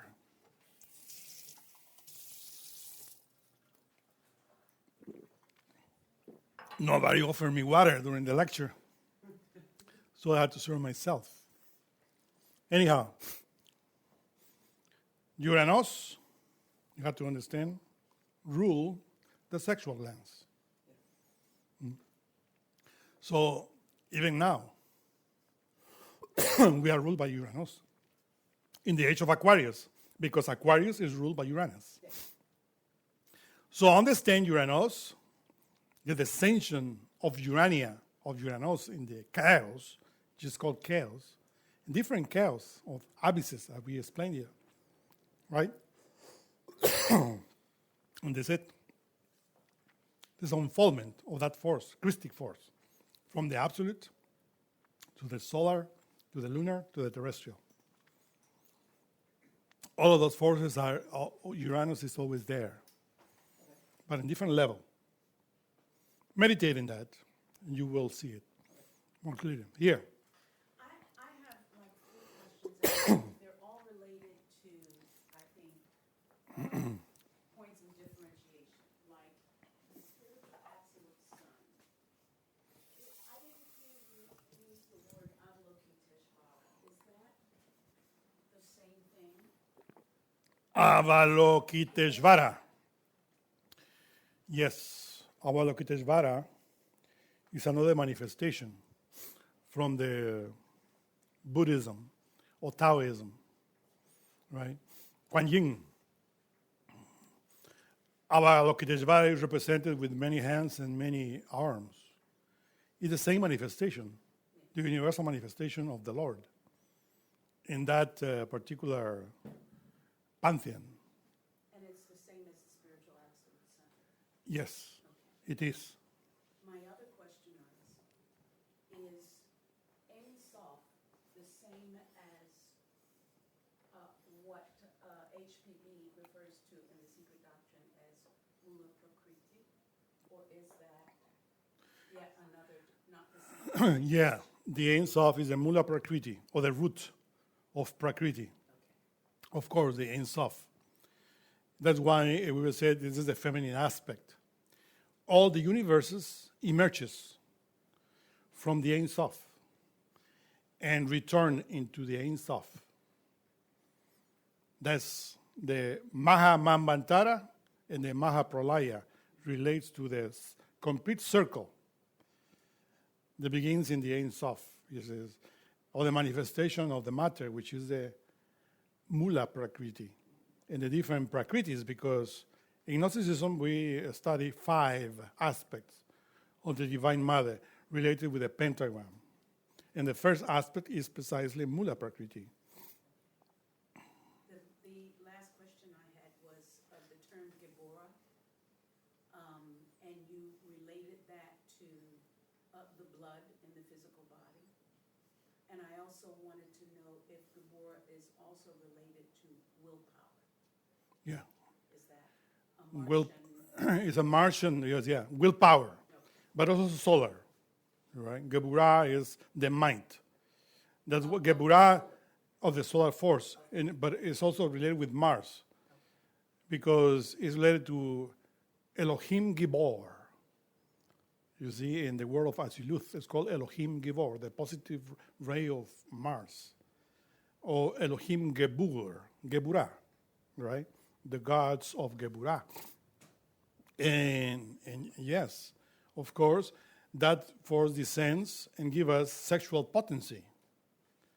When we transmute the sexual potency, the sexual energy, and then willpower develops in us.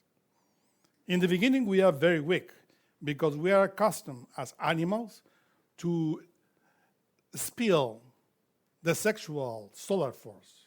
But when we begin to transmute the sexual solar force, and then that will that we have, which is very weak, strengthens and increases, and our willpower becomes almighty right at the end. And this is what your particular individual God wants.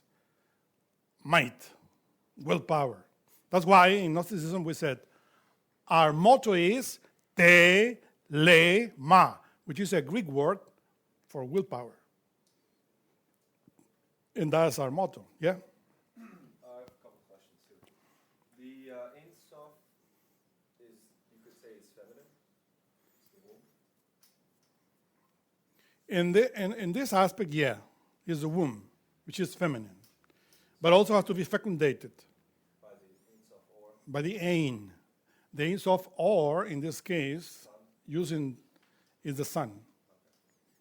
Not only the S-O-N, but also the sun, S-U-N, the solar absolute. so the Ein is, it would be masculine in this case?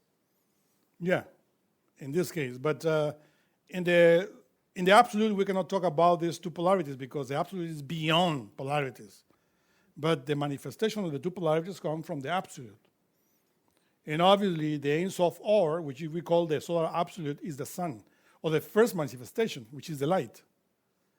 Is what we call the protocosmos, the first cosmos, but which is not visible through the telescopes because it's in the unknowable divine. It's a city, which is called Christ, in the seventh dimension. And from that comes creation, the manifestation that we call the Saturnian epoch, the solar epoch, lunar epoch, and now we are in the terrestrial epoch. So in the Mahapalaya, nothing returns to the Ein except for something like Jesus? Yeah, everything returns to Ein Sof. Except for somebody like Jesus? Well, yeah, like Jesus, but in order to enter into the Ein, you have to win the right. So the divine And in mother- order to win the right, you have to help different humanities through different cosmic days.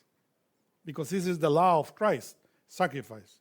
When you finally sacrifice yourself, but not you, but let's say those beings that are at that level, then they gain the right to enter into the Ein. Jesus gained that right long time ago. But he abandoned the Ein in order to come and help, to show us the way, because he already is there. When this planet will disappear, he is ready to go with no problem into the Ein. While other gods are trying to enter into the 13 Aeon, or the Ein. Most of the gods that appear in this cosmic day belong to the Ein Sof, the 12th Aeon. And that's, so we would say the divine 12. mother is the Ein Sof, Yeah. not the Ein. The Divine Mother is the Ein Sof, the unmanifested Divine Mother. My second question is, in the polar epoch, there was no physical Earth. Is that correct? No physical bodies yet formed? They were physical. The polar epoch was physical? We're physical, but not in the sense that we are right now, because they were the first manifestation. But there is always the same manifestation that we talk here, of course, in all the levels. But when we said physical, we talk about matter, right? But that matter is not like our matter. It wasn't three-dimensional. It's very subtle.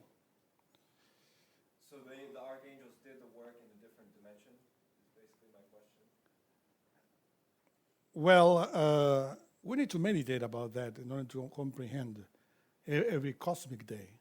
Because there is always physical matter in all of these rounds, but at different levels.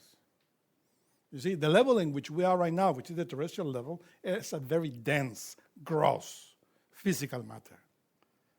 Right? But we think that life only expresses in the three-dimensional world.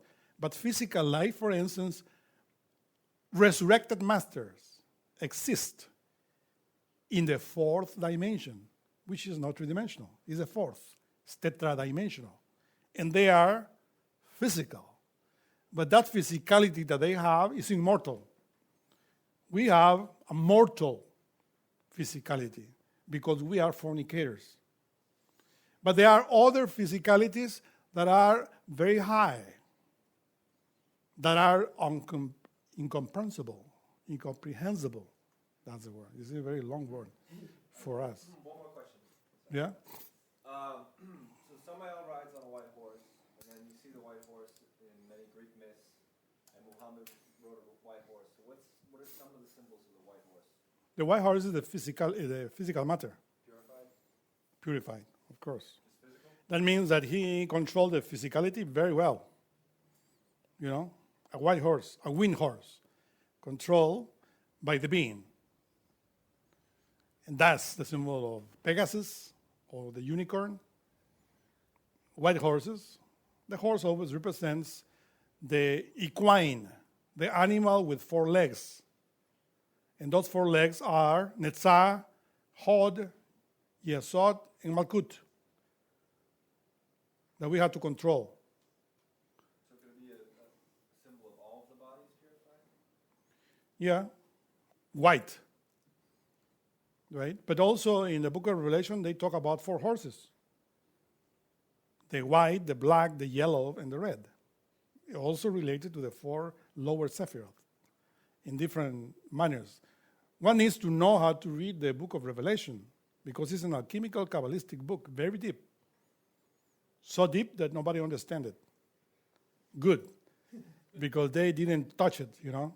All the books of the Bible are adulterated, but the book of Revelation, they don't dare to do it because they don't understand it.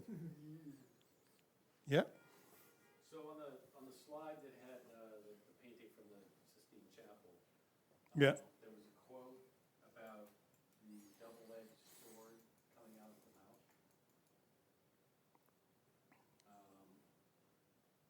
And he had in his right hand 7 stars, and out of his mouth went a sharp 2-edged sword. Is that the same sword as the flaming sword of a resurrected master? Well, we have to understand that, as we show in the graphic, the tree of knowledge of good and evil flourishes. You see, that is here in the larynx, at the level of the throat. That is the Sephirah of the mystery, related to the Vishura chakra. And that knowledge is given to you. For instance, right now, I am giving you that knowledge thanks to my tongue. Without tongue, I cannot talk. But my tongue, in this sense, is double-edged sword. Because I'm telling you a truth. The left side is hidden, but the right is unveiled with the light. That's the meaning of the double-edged sword. The one that has the power to unveil things at his level. Because the myths that are written in all the books, sacred books, are hidden in different levels. We are unveiling this from the level of Samael on Veor, the 5th ray. Because we belong to the 5th ray. Yes? So is that related to Buddhism? They talk about 2 truths when the Buddha preaches to different people's capacities. There's the conventional truth that's adapted to people's abilities, and then there's absolute truth. Is that the same type of idea? Yeah, the double-edged sword is the 2 truths of Buddhism. The one that awakens of see the naked truth, the absolute truth, But those that are on the path see in different levels. Those that are completely blind only read the dead letter and don't understand what they're reading.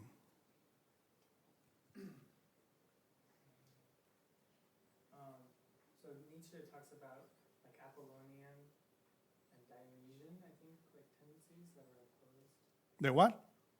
The philosopher Nietzsche Yeah. talks about Apollonian and Dionysian like being opposed. Do you know if that's related to? Well, it's what Nietzsche says, right? The Apollonian means related to Apollonius of Tyana, right?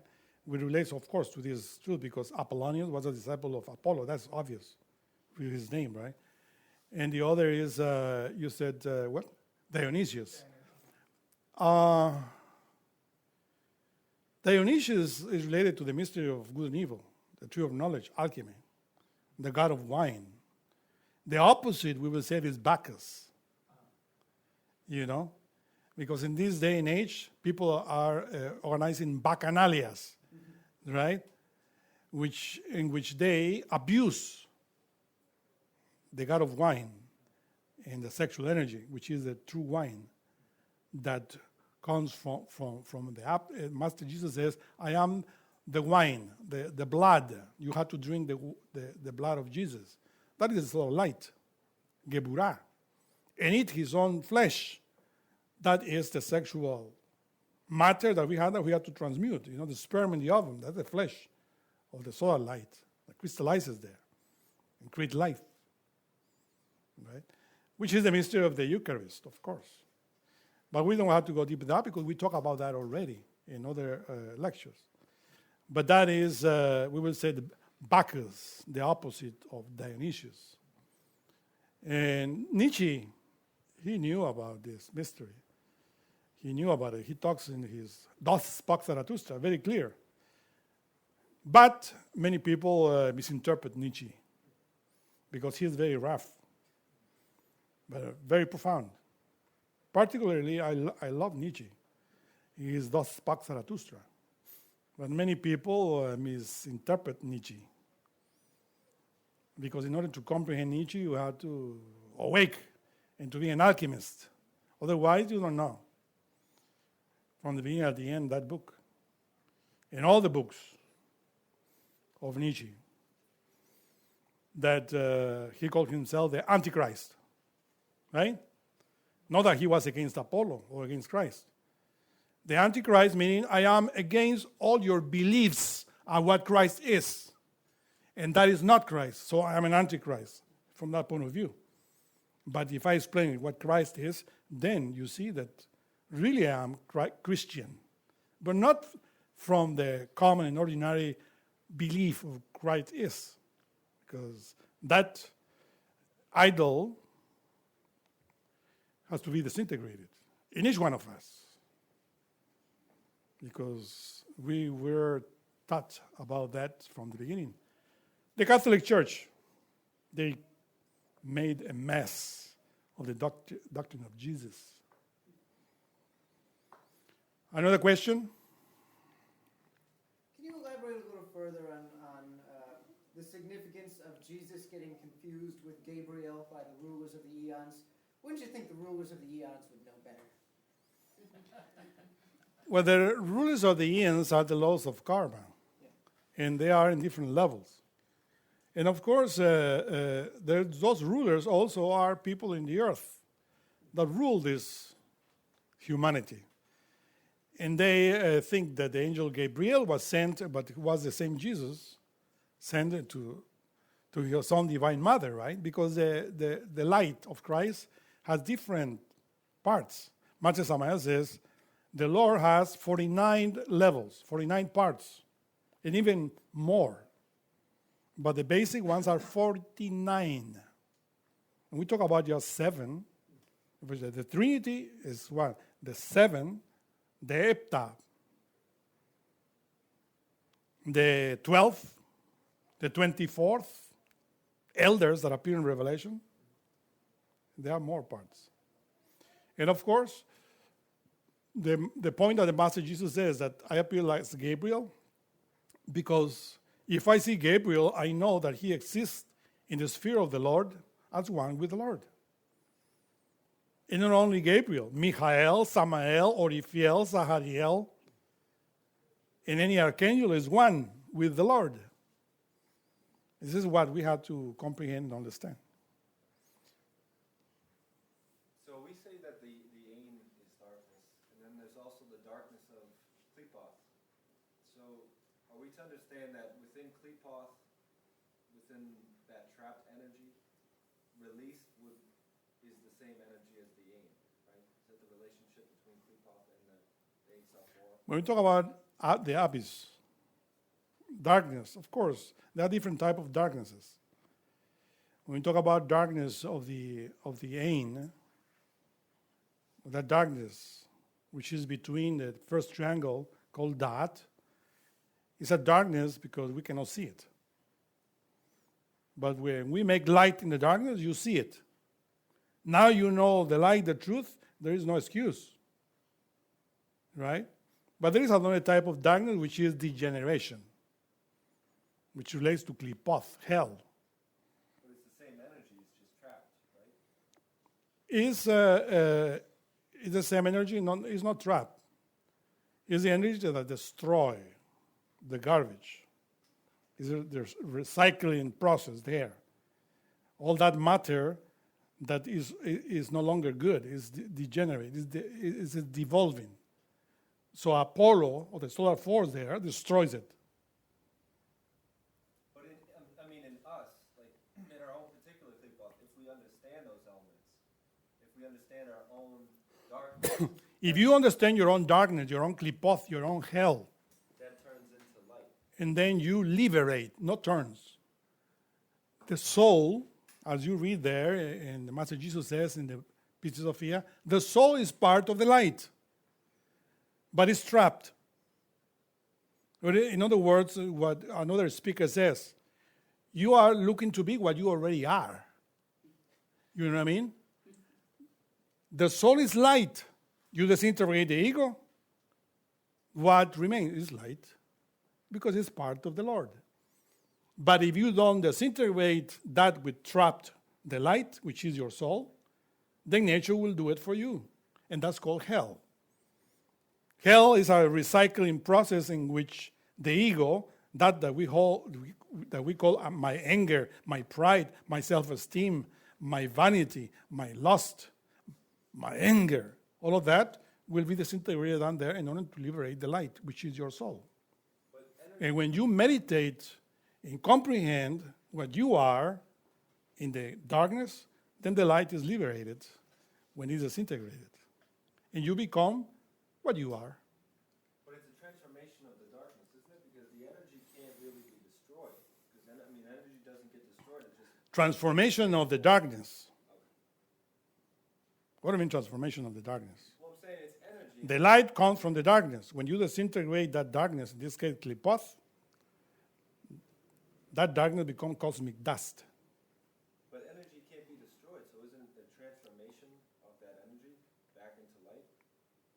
Well, that energy that are forming your ego returns to the space, returns to what belongs to nature.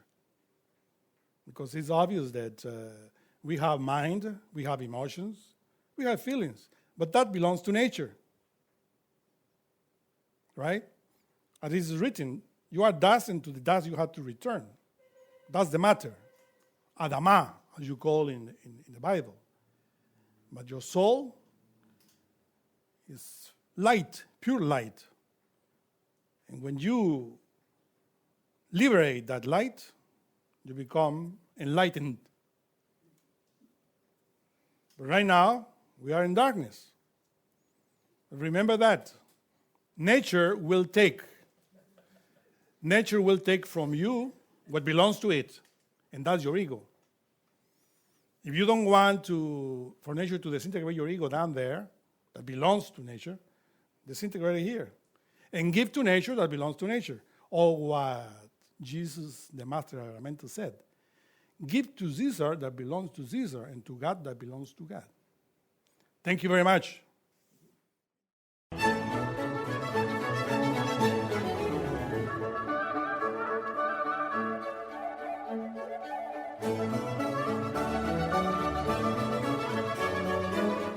To learn more about what you learned in this lecture, we invite you to explore the books published by Glorian Publishing, available from booksellers worldwide. You may also be interested in online courses or upcoming retreats, all of which you can learn about at gnosticteachings.org. All of this has been made possible by the financial support of listeners like you. Will you help others to benefit from this knowledge? Most spiritual schools recommend a donation of $10 to $20 per lecture. Every donation helps. Make a donation now at gnosticteachings.org. Thank you. May all beings be happy.